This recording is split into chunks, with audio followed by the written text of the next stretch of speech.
topo de cette année qui s'est passée, toutes les années qui se sont passées. On va faire sûrement un documentaire sur l'expérience de créer en France et du coup d'être unique en quelque sorte au départ. Et je suis l'un des fondateurs et créateurs, tout ce que vous voulez, on s'en fout un peu, mais qui avait commencé le camp of Horror, donc et voir Perf Event, comme j'ai commencé avec Perf Event et ouais, juste Perf Event pour le côté événementiel dans les discothèques, donc question horreur, tout ça. Un petit documentaire voilà, sur la vie de tout ça. Quand j'ai commencé à créer l'épouvante, l'horreur, tout ça, les activités en France.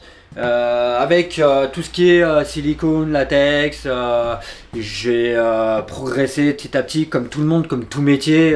Plus on allait, plus on avançait, plus on partait sur des trucs bien farfelus et plus réalistes, comme vraiment ce côté-là. C'est un côté très cinéma, faut que ça soit réaliste, même quand c'est de l'événementiel ou quoi que ce soit, que ça soit fait en discothèque, pour les particuliers. Pour des événements que nous on crée, comme on a créé des événements au fur et à mesure dans le temps, au départ on faisait vraiment tout ce qui était événement public.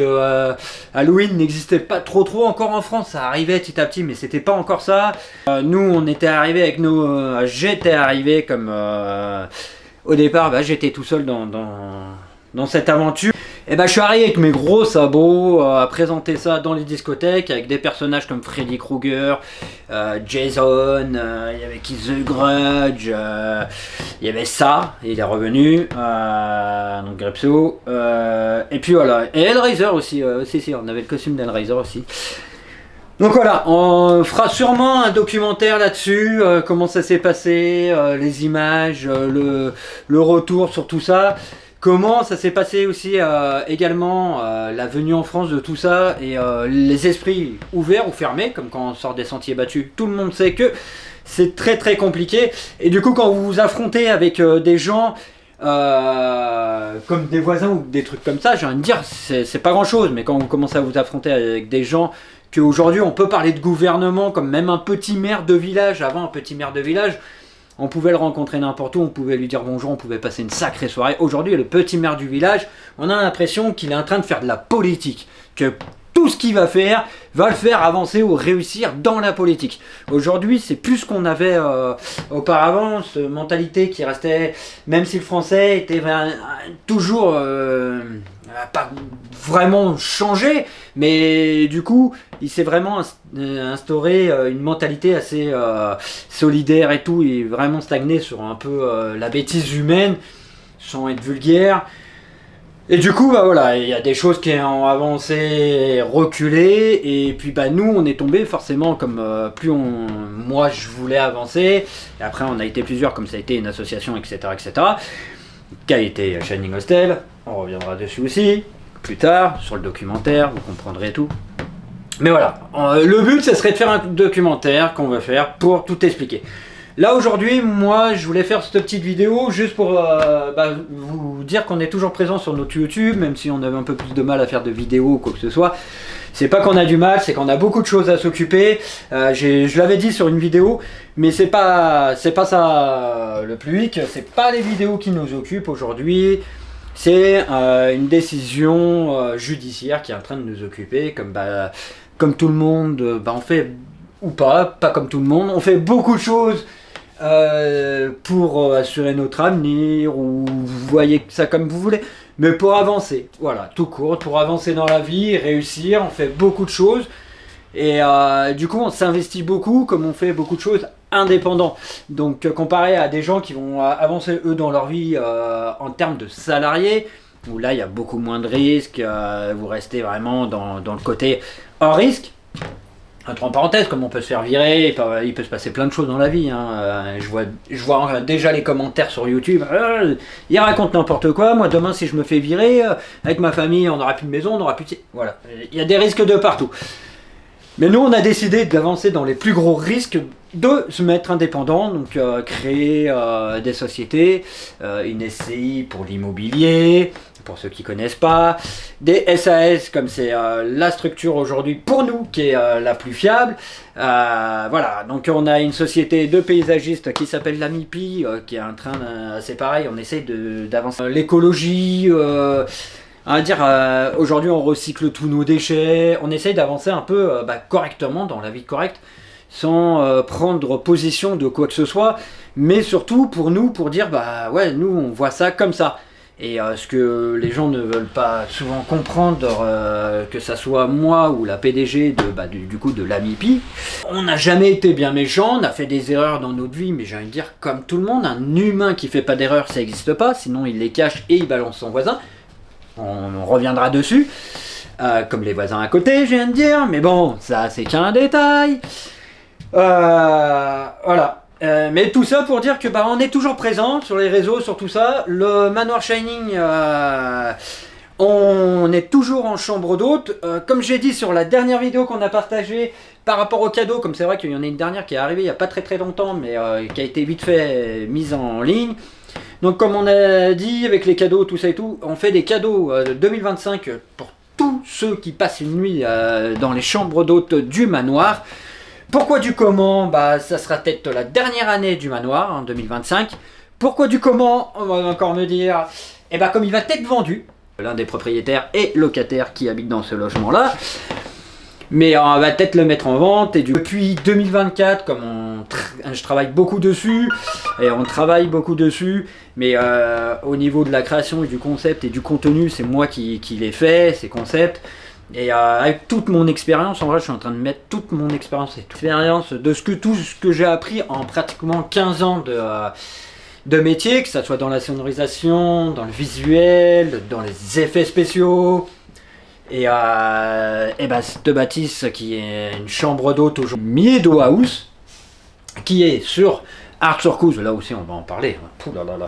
Et là on est en train de la fignoler, on est en train de faire tout ce qu'il faut en termes d'écrit, et là il faut poser tout ce qui a été posé sur papier en 2024 dans la bâtisse. Donc tout refaire correctement par rapport à ce qu'on a posé sur papier. Chaque pièce a été posée sur papier, maintenant il faut tout refaire physiquement.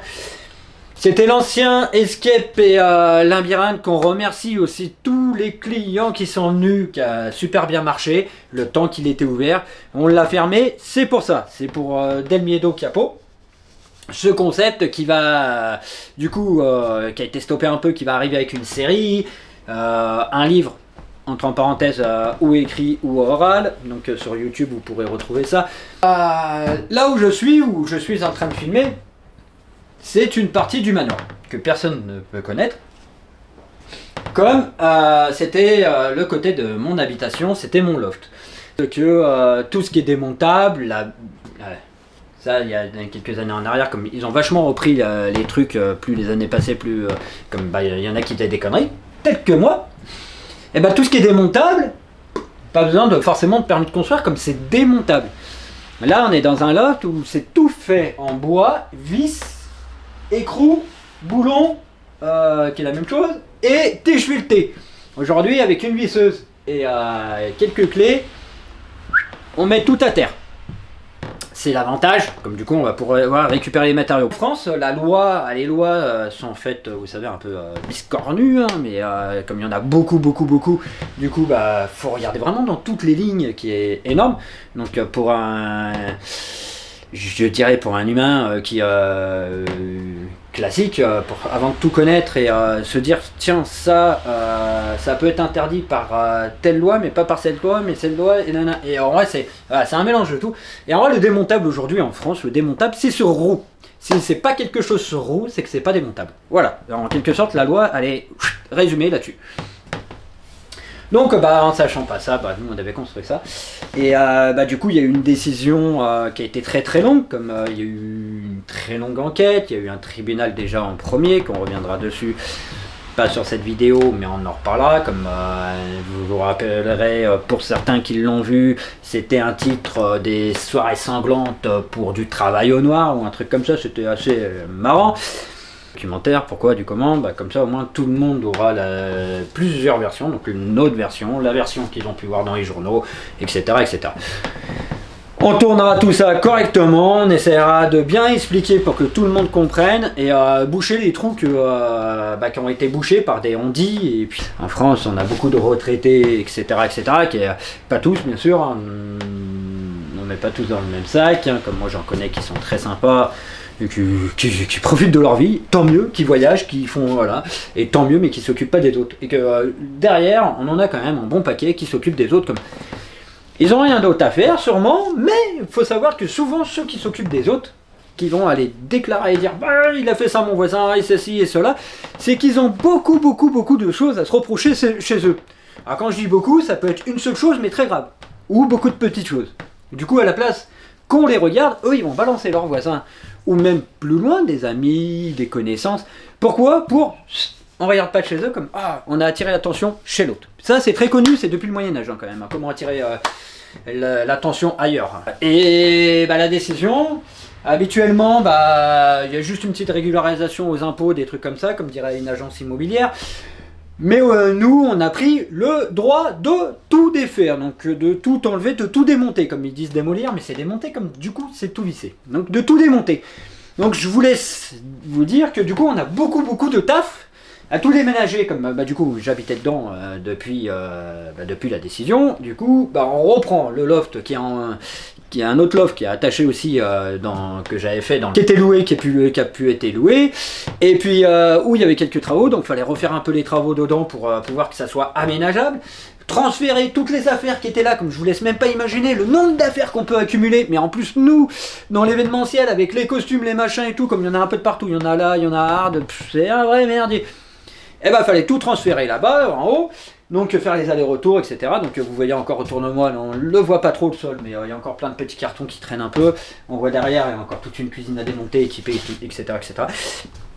Donc voilà, tout ça pour dire que ça a déjà pris beaucoup de temps. Derrière, nous, comme je disais tout à l'heure, on a deux sociétés. Donc il y a la société paysagiste qu'il faut qu'elle vive aussi et qu'elle travaille, et que les clients, faut les faire à un moment. Donc je travaille dans la société paysagiste sur les clients en même temps de faire ça. Donc j'ai envie de vous dire, Silent Prod, a été un peu, pas oublié, mais mis de côté pour les vidéos, tout ça, comme on avait beaucoup moins de temps. Donc c'est pour ça que la série Del Miedo n'est pas arrivée tout de suite en septembre comme c'était prévu.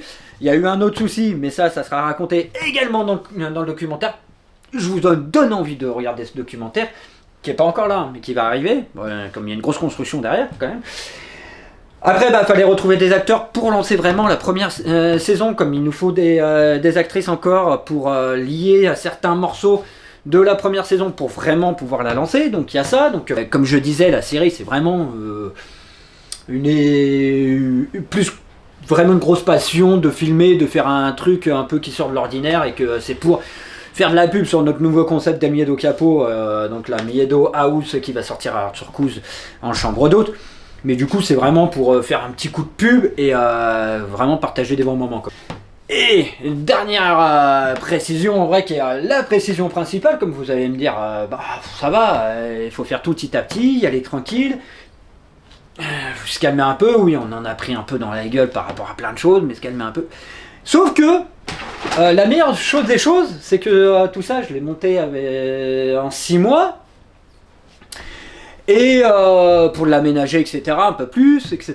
Et là, le tribunal nous donne 3 mois pour le démontage, 3 mois pour qu'il n'y ait plus rien. Choses qui ne se font pas tout de suite et qu'on va devoir attendre un peu 2025 pour voir certaines choses qu'on avait annoncées sur la fin de l'année. Voilà. Et puis également l'avancement de Hard Circuit, comme du coup les travaux, ils sont un peu en stand-by là-bas pour du coup pouvoir faire ça ici et être dans les temps et dans les règles pour éviter tout souci. Comme si ça c'est pas démonté dans les 3 mois comme ils ont dit, on a le droit quand même à une astreinte de 100 € par jour tant que c'est pas démonté. Donc je vous laisse imaginer, ça fait une sacrée fortune.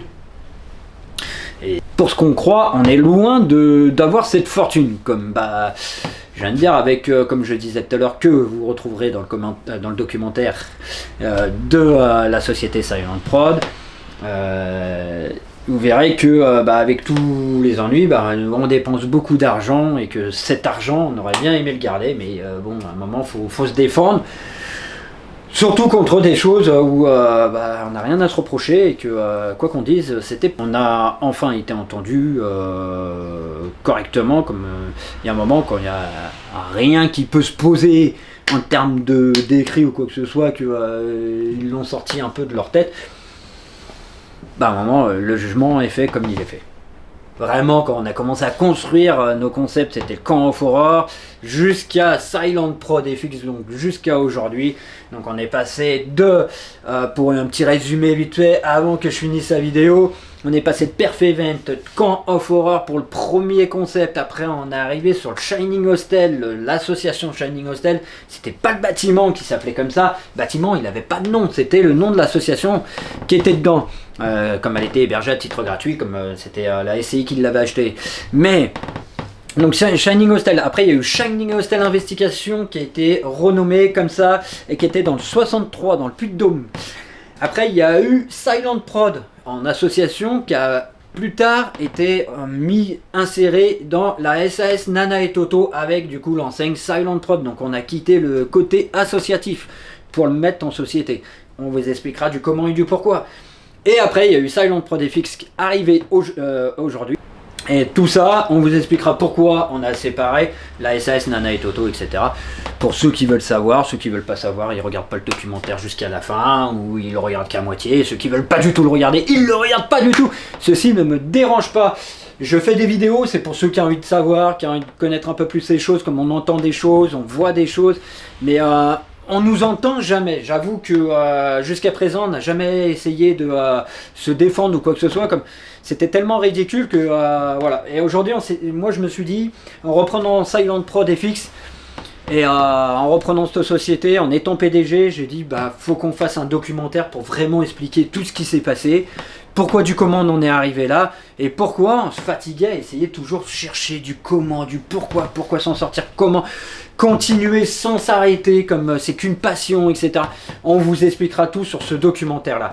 Voilà, pour vous expliquer le documentaire, moi c'était juste pour vous montrer ça, qu'on va devoir tout démonter par la stupidité de certaines personnes, comme Madame la maire de Servières, comme sachez que le manoir, on parle toujours de Chabroloche du Puy-de-Dôme, comme voilà, juste de l'autre côté de la route, on est à Chabroloche, mais le manoir c'est toujours positionné à Servières, dans le 42, dans la Loire, et vous verrez aussi dans le documentaire, on en parlera également, de tout ce qui s'est passé par rapport à cette mairie. On avait une très bonne mère qui nous aidait quand on demandait des conseils, et aujourd'hui on est tombé sur quelqu'un que quoi que vous demandez qui donne pas de conseils, voir si elle pouvait plus vous enterrer comme elle n'apprécie pas votre activité et votre tête par exemple, je sais pas, elle doit pas aimer nos têtes et du coup elle s'est dit de tout vous faire pour les dégager jusqu'à aller hors la loi et déclarer des SCI commerciales, etc.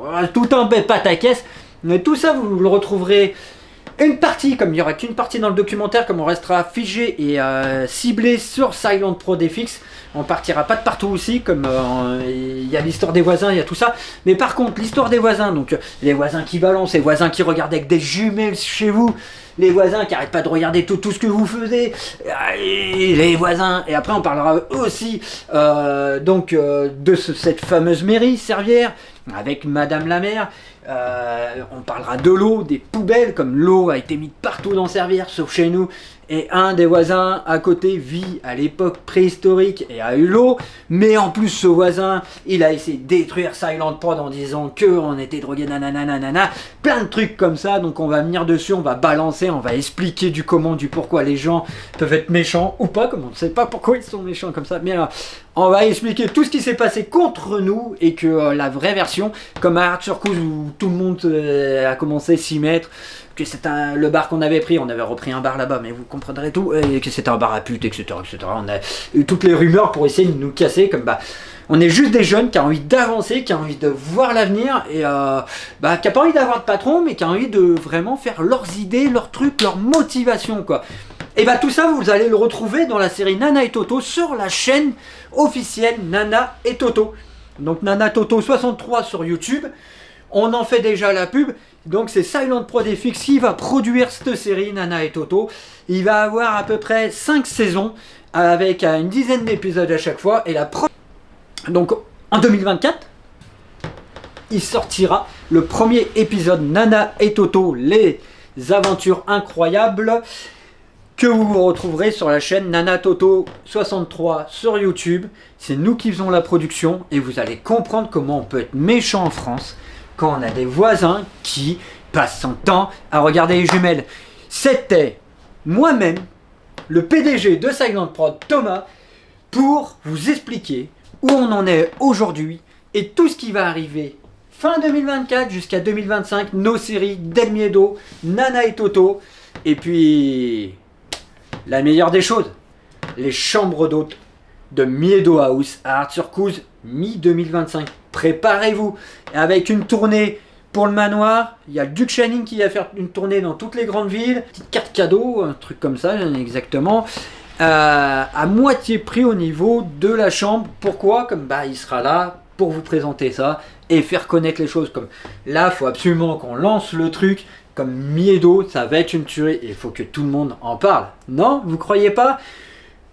Et une petite dernière chose, comme on dit souvent et on le dit pas assez souvent sur nos vidéos, abonnez-vous, ça vous coûte rien, il n'y a pas d'argent en jeu, juste un petit abonnement, ça nous fait plaisir d'avoir des abonnés. Et un petit j'aime si vous avez aimé la vidéo, ou si vous en aimez d'autres, n'hésitez pas à mettre des j'aime sur les vidéos que vous appréciez. Comme ça en plus, derrière ça, nous on verra également les vidéos que vous appréciez le plus et on pourra faire ce type de vidéo pour vous gâter. Donc à très vite, n'oubliez pas, l'Urbex va arriver.